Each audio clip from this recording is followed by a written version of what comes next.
You've got a machine to build, and now you're trying to pick between a Kinetix 5100 and a 5300. They're both drive motors, they both say Rockwell on the label, so what's the real difference? And which one actually makes sense for what you're doing? The key is understanding how these drives handle motion. A standalone drive, like the Kinetix 5100, doesn't need a PLC or a motion controller to operate. It can run its own motion sequences, manage its I/O, and get your motor moving all on its own. That makes the 5100 a great choice if you're working on a smaller machine, or if you're trying to avoid the extra cost and complexity of setting up a whole control network. You can get it installed, programmed, and running fast, and it won't overload your system's main controller because it's handling its own workload.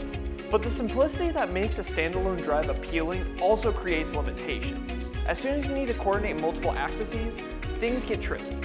Programming each standalone drive individually isn't just time-consuming. It's tough to keep them in sync.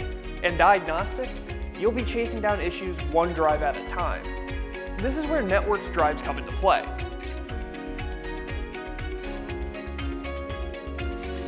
A drive like the Kinetix 5300 doesn't try to do it all by itself. It's part of a system. It talks to a central Logix controller which sends out commands to all the drives on the network. When everything is controlled centrally, you get smoother coordination, tighter motion control, and the ability to monitor and manage every axis from one place.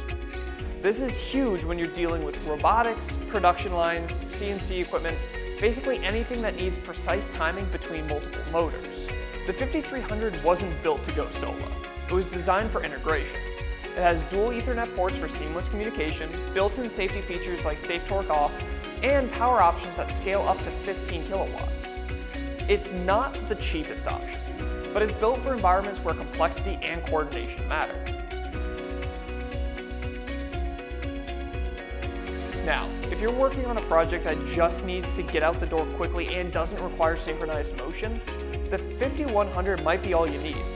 But if you're building a system that will expand later, or that requires multiple accesses to work in perfect sync, the 5300 gives you the flexibility and scalability to grow. A lot of folks ask which drive is better, but that's not really the question. It's about what's a better fit for your specific application. You have to consider the motion requirements, how many accesses you're controlling, how important centralized diagnostics are, and what kind of networking expertise your team has.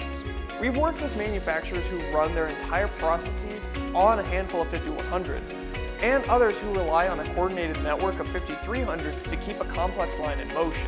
Both approaches work. The key is knowing what your system actually demands. If you're not sure which direction to go, let's talk. We can take a look at your setup, walk through your options, and help you find the right fit.